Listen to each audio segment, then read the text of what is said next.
Hello everyone, welcome back to Udgiron Academy. I hope you all are doing well. Preparation চলি আছে সকলোৰে নহয় জানো? So মই আজি এটা লৈ আহিছোঁ নতুন জবৰ আপডেট যিহেতু আমি দেখিছোঁ অলৰেডি যে 1500 প্লাছ একচুৱেলি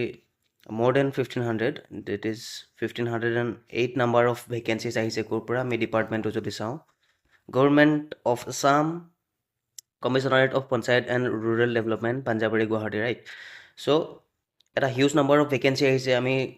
কি পোষ্ট আহিছে কিমান চেলেৰিজ কিমান ৰিকুৱাৰমেণ্ট কি হয় কোৱালিফিকেশ্যন এনি গ্ৰেজুৱেট কেন এপ্লাই আমি দেখিছোঁ যিহেতু ৰাইট চ' গোটেই ডিটেইলছ পাতিম কেতিয়াবা ফৰ্ম ফিল আপ হ'ব কিমান কি গোটেইখিনি ডিটেইলছ আলোচনা কৰিম কিন্তু তাৰ আগতে মই ক'ব খুজিছোঁ ৰিমাইণ্ডাৰৰ ওপৰত যি Assam police SI ABUB constable হওক প্লাছ ফৰেষ্ট ডিপাৰ্টমেণ্টৰ যিমানখিনি ভেকেঞ্চি আহিছিলে গোটেইখিনি অনলাইন চলি আছে ইয়াতে কিছুমানে কি হৈছিলে যে অলৰেডি লাষ্ট ডেট গুচি গ'ল এপ্লাই কৰা নাই প্লাছ বহুতৰ কি হৈছিলে বয়সৰ প্ৰব্লেম আছিলে হয় নাই এজৰ প্ৰব্লেম আছিলে তো তাতে কি হৈছে নতুনকৈ এজ যিহেতু 1 year মানে বঢ়াই দিয়া হ'ল নটিফিকেশ্যনটো এবাৰ আমি চাই লওঁ আফটাৰ ডেট আমি এই 1500 ভেকেঞ্চিৰ ওপৰত কথা পাতিম SLPRBৰ পৰা যিটো আমাৰ নটিফিকেশ্যন আহিছিলে 13 ফেব্ৰুৱাৰীতে আহি গৈছিলে নটিফিকেশ্যনটো চ' ইয়াতে কোৱা হৈছে ক্লিয়াৰলি যে যিখিনি আমাৰ ফৰ্ম ফিল আপ চলি আছিলে SI ABUB plus constable plus forest ডিপাৰ্টমেণ্টৰ যিমানখিনি আছিলে সিহঁতৰ বয়সৰ সময়সীমা কি আছিলে চ' ইয়াতে এইটো ক্লিয়াৰলি কৈছিলে যে যিটো UB ক্ষেত্ৰত যিটো 26 years আছিলে সেইটো 27 years কৰি দিয়া হ'ল আৰু ABৰ ক্ষেত্ৰত যিটো আছিলে 24 years সেইটো 25লৈকে ইনক্ৰিজ কৰাই দিয়া হৈছে চ' বয়সৰ একদম সীমাত যোন আছিলে বা এক বছৰ যাৰ বেছি হৈ আছিলে তো তেখেতসকলে এতিয়া ফৰ্ম ফিল আপ কৰিব পাৰিব ইয়াতে বহুতে যদি আপডেটটো গম পোৱা নাই নিজৰ লগতে কোনোবা যদি কাজিন হওক বা ফ্ৰেণ্ডছ কোনোবা যদি ফৰ্ম ফিল আপ কৰিব বিচাৰি আছিলে তেখেতসকলে শ্বেয়াৰ কৰি দিব লাষ্ট ডেট যিহেতু 28 ফেব্ৰুৱাৰীলৈকে আছে আমি যোনে যোনে কৰা নাই তেখেতসকলক আমি কৈ দিলে তেখেতসকলেও উপকৃত হ'ব ৰাইট আৰু ডেটটো আমি ইয়াতে চাই লৈছোঁ 15 আছিলে প্ৰথমতে তাৰপিছত এইটো ইনক্ৰিজ কৰা হৈছে কেতিয়ালৈকে 28 ফেব্ৰুৱাৰীলৈকে ঠিক আছে তো গোটেইখিনি পষ্টত এইখিনি যিটো আছিলে কনষ্টেবল 1052 পষ্টৰ কাৰণে আছিলে ABUBৰ আৰু 48 পষ্ট চাব ইনস্পেক্টৰ UB কাৰণে আছিলে ঠিক আছে 4 post of sub inspector of police কমিউনিকেশ্যনৰ ইন AP আৰু 6 post of station office and 5 post of squad commander আছিলে হয় নাই আৰু 39 post of assistant jailer in prison department আছিলে গোটেইখিনিৰ কাৰণে অনলাইন এতিয়াও চলি আছে তো বহুতে যদি গম পোৱা নাই আপডেটটো যোন আছে শ্বেয়াৰ কৰি দিব এতিয়াও যদি ফৰ্ম ফিল আপ কৰা নাই টাইম আছে আমাৰ হাতত এপ্ৰক্স এতিয়া 7 দিন আছে এসপ্তাহ আছে যিমান সোনকালে পাৰে ফৰ্ম ফিল আপটো কৰি লোৱা ঠিক আছে 47 ফৰ চাব ইনস্পেক্টৰ AB আছিলে ঠিক আছে 3 post of constable AB commando বেটেলিয়নছৰ আছিলে 127 পোষ্ট অফ ড্ৰাইভাৰ আছিলে গোটেইখিনি আছিলে যি আমি চাইছোঁ অলৰেডি ৰাইট 96 পোষ্ট অফ চাফাই কৰ্মচাৰী আৰু চবতছে ইম্পৰ্টেণ্ট এইটো এটা বহুত ল'ৰা ছোৱালী বিচাৰি আছিলে কি Forester grade 1 to 504 post off forest guard এইখিনি গোটেইখিনি কি হৈছে ইয়াৰ ফৰ্ম ফিল আপ চলি আছে যিহেতু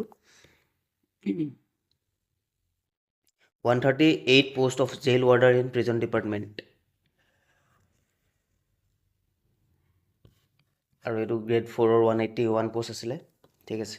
তো গোটেইখিনি পোষ্ট কি হৈছে ফৰ্ম ফিল আপ চলি আছে আৰু লাষ্ট ডেটটো হৈছে কেতিয়া 28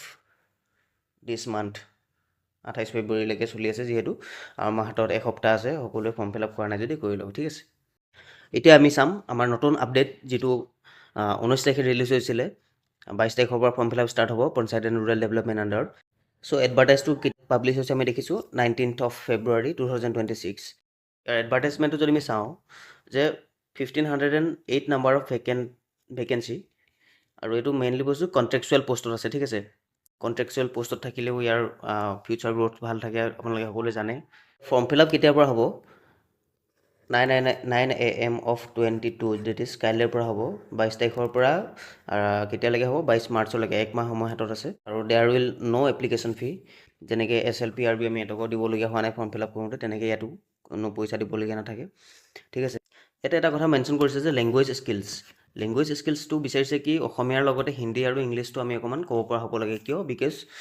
কৈ দিছে they have to communicate with the ministry of rural development government of India so' আমি এইবিলাক ministry of rural development government of ইণ্ডিয়াৰ লগত যদি আমি কমিউনিকেট কৰিবলগীয়া হয় তেতিয়া ডেফিনেটলি হিন্দী বা ইংলিছটো লেংগুৱেজটো আমাক যিহেতু লাগিব ন তাৰ কাৰণে অকণমান সেইটো ফ্লুৱেণ্ট হ'ব লাগিব ত' এতিয়া যদি আমি চাওঁ কি পোষ্ট আহিছে ভেকেঞ্চি কি আহিছে ফাৰ্ষ্ট পোষ্টটো হৈছে কি এক্ৰেডিটেড ইঞ্জিনিয়াৰ যিটো পোষ্টটো আহিছে আপোনাৰ কিমান নাম্বাৰৰ কাৰণে আহিছে 291 পোষ্ট এটা হিউজ নাম্বাৰ অফ ভেকেঞ্চিজ ঠিক আছে এই পাৰ্টিকুলাৰ পোষ্টটোৰ কাৰণে কি কোৱালিফিকেশ্যন লাগিব diploma in civil engineering with diploma in computer application so' graduation বুলি কয় দেখোন এইটো বোলে চিভিল ইঞ্জিনিয়াৰিংহে ওলালে এনেকুৱা নহয় যে ফাৰ্ষ্ট পোষ্টটোৰ কাৰণেহে অনলি চিভিল ইঞ্জিনিয়াৰিং লাগে বাকীকেইটাৰ কাৰণে গ্ৰেজুৱেট হ'লে হৈ গ'ল আমি চাম সেইটো ডিছকাছ কৰিম আৰু কৈছে কি well versed in mobile application ভালকৈ আমি চলাব জনা হ'ব লাগিব যিহেতু আমি সকলোৱে আজিকালি জানোৱেই এণ্ড এআই ইমান ইম্প্ৰুভ হৈছে প্লাছ সকলো কাম ডিজিটেল হৈছে যিহেতু ন চ' আমি এইটো পাৰফেক্ট হ'ব লাগিব আমি যদি ছেকেণ্ড পোষ্টটো চাওঁ ইয়াতে কি হয় আৰু ইয়াতে মান্থলি ৰিমুনাৰেশ্যন কিমান থাকিব 18,000 ঠিক আছে আৰু এইজৰ বয়সৰ সময়সীমা আছে 18 to 40 ইয়াৰ্ছ হ'ব লাগিব নেক্সট পোষ্টটো যদি চাওঁ ইয়াতে গ্ৰাম ৰোজগাৰ সহায়ক যিটো পোষ্ট আছে গ্ৰাম ৰোজগাৰ সহায়ক আৰু এটা হিউজ নাম্বাৰ অফ ভেকেঞ্চি কিমান 464 পোষ্ট আছে বয়সটো জানো 18 পৰা 14 হ'ব লাগিব ৰিমুনাৰেশ্যন 15,000 চেলাৰী যিটো কওঁ আমি বা আমি ক'ব পাৰোঁ এইটো অনাৰিয়াম বুলি ক'ব পাৰি ঠিক আছে so' graduate in any discipline right ইয়াতে গ্ৰেজুৱেট ইন এনি ডিচিপ্লিন হ'লে হ'ল from any recognise university plus ইয়াতে কৈ দিছে যে মিনিমাম 50% মাৰ্কছ থাকিব লাগিব গ্ৰেজুৱেশ্যনত আৰু যাৰ গ্ৰেজুৱেশ্যন ডিষ্টেঞ্চত আছিলে সেইবিলাকো ইয়াতে ভেলিড হ'ব ঠিক আছে আৰু must possess diploma in computer application for a period of minimum 6 month এখন 6 মাহৰ কম্পিউটাৰ চাৰ্টিফিকেট থাকিব লাগিব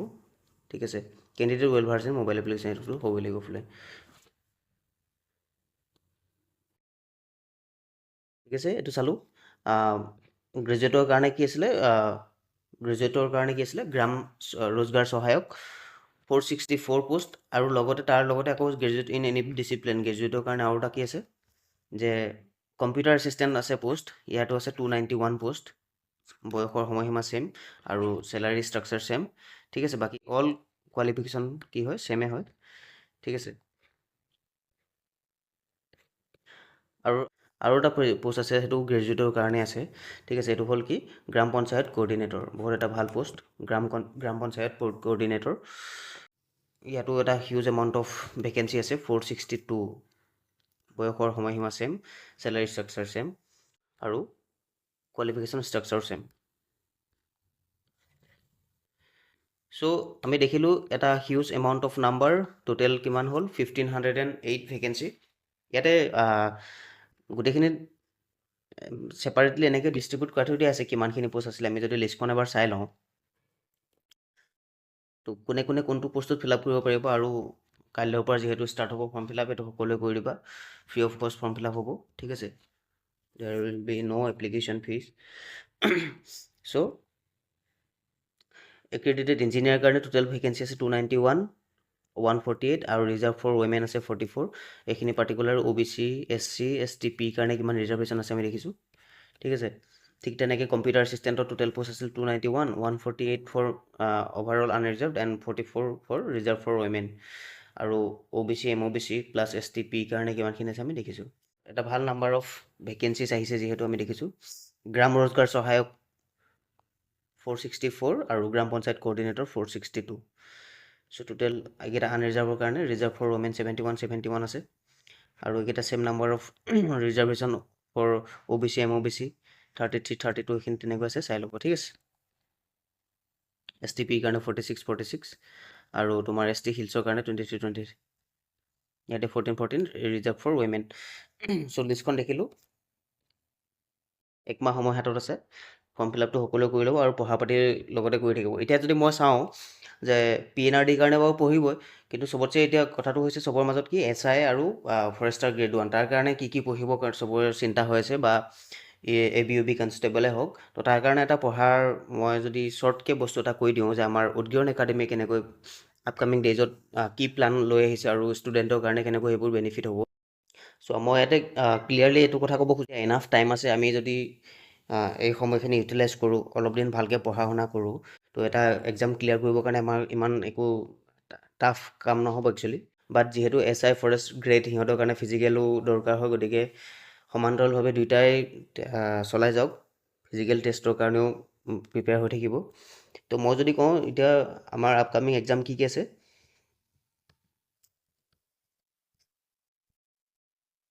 তো ABUB SI আৰু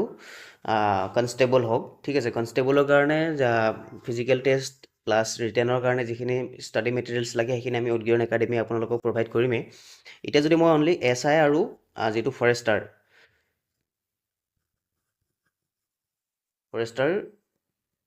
গ্ৰেড 1ৰ কথা কওঁ, চ' কোনটো ষ্ট্ৰেটেজি এপ্লাই কৰিলে আমি এক্সামত ছাকচেছ হ'ব পাৰোঁ। চ' তাৰ কাৰণে ডেফিনেটলি আমি প্ৰথমতে জানিব লাগিব কি, মই যদি কওঁ SI আৰু ফৰেষ্টাৰ গ্ৰেড 1 অনলি এইটো ৰিটেনৰ কথা কৈ আছোঁ, ঠিক আছে। চ' ৰিটেনৰ কাৰণে দুটা কথা ক'ম মই ইয়াতে, দুটা পইণ্ট। এটা হ'ল কি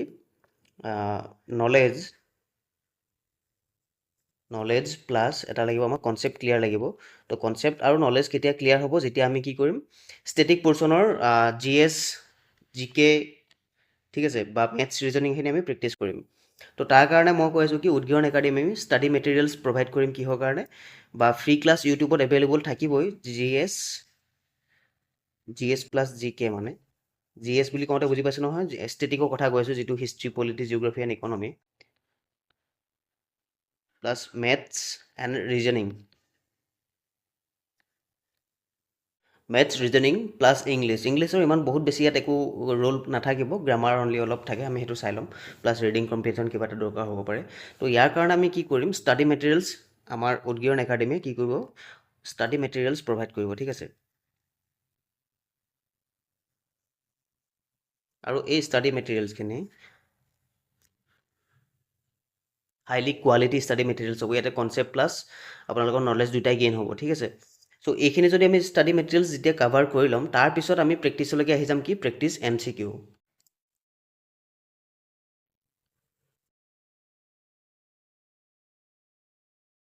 এতিয়া প্ৰেক্টিচ MCQত কি থাকিব, মই কৈ আছোঁ, তাৰ লগতে প্ৰেক্টিচ MCQ কৰাৰ লগত আমি কি কৰিম, টেষ্ট ছিৰিজ ৰাখিম, ঠিক আছে। চ' প্ৰেক্টিচ MCQ আমি যেতিয়া কৰিম, তাৰপিছত যদি টেষ্ট ছিৰিজ দি দিওঁ, তো তাৰপিছত আমাৰ ৰাইট ৱেত আমাৰ প্ৰিপেৰেশ্যনটো হৈ যাব, আৰু যিকোনো এক্সাম আমি এনেকৈ কোৱালিফাই কৰিব পাৰোঁ, ৰাইট। চ' আমি প্ৰেক্টিচ MCQত কি কৰিম, topic wise plus mix MCQs practice কৰিম মানে। চ' টপিক ৱাইজ MCQs প্ৰেক্টিছ কৰিম, প্লাছ মিক্স MCQ প্ৰেক্টিছ কৰিম। আফটাৰ ডেট আমি কি কৰিম, টেষ্ট ছিৰিজ দিম। টেষ্ট ছিৰিজত কি থাকিম, এক্সাম অৰিয়েণ্টেড তোমাৰ কুৱেশ্যন থাকিব, ঠিক আছে। ফুল এক্সাম অৰিয়েণ্টেড তোমাৰ GK, GS, CA, current affair আৰু মেথছ ৰিজনিং ইংলিছ থাকিব। তো ইয়াতে তুমি যিটো এক্সাম অৰিয়েণ্টেড ভাইবছ পাবা টেষ্ট ছিৰিজত। চ' বিফৰ এক্সাম আমি যদি টেষ্ট ছিৰিজ দি যাওঁ, তেতিয়া কি হ'ব যে আমি কিমানটো লেভেলত প্ৰেক্টিছ কৰিছোঁ, প্লাছ কিমানখিনি আমি আৰু প্ৰেক্টিছ কৰিব আছে বা নাই, অভাৰঅল আমি গ্ৰ'থটো গম পাওঁ, ৰাইট। চ' টেষ্ট ছিৰিজ দিলে সিমানখিনি বেনিফিট হয়, আৰু প্ৰপাৰ প্ৰেক্টিছটো হৈ যায় একচুৱেলি। চ' এইখিনি হ'ল উদগীয়ন একাডেমি আপোনালোকলৈ লৈ আহিব, প্লাছ ইয়াতে ফ্ৰী ক্লাছ যিহেতু থাকিব, ষ্টাডি মেটেৰিয়েলছ আমি বহুতখিনি প্ৰভাইড কৰিমেই। তো আপকামিং ক্লাছেছ এণ্ড ষ্টাডি মেটেৰিয়েলছৰ কাৰণে আমাৰ ইউটিউব চেনেলটোৰ লগত জইন হৈ থাকিব। প্লাছ মই এটা এনাউন্স কৰি দিছোঁ যে আমি খুব সোনকালে এটা অল আছামত কি কৰিব গৈ আছোঁ, এটা ফ্ৰী মক টেষ্ট পাতিব গৈ আছোঁ। চ' তাৰ কাৰণে উদগীয়ন একাডেমিৰ লগত জড়িত হৈ থাকিব, ঠিক আছে। চ' ইমানখিনি ক'লোঁ যে যিহেতু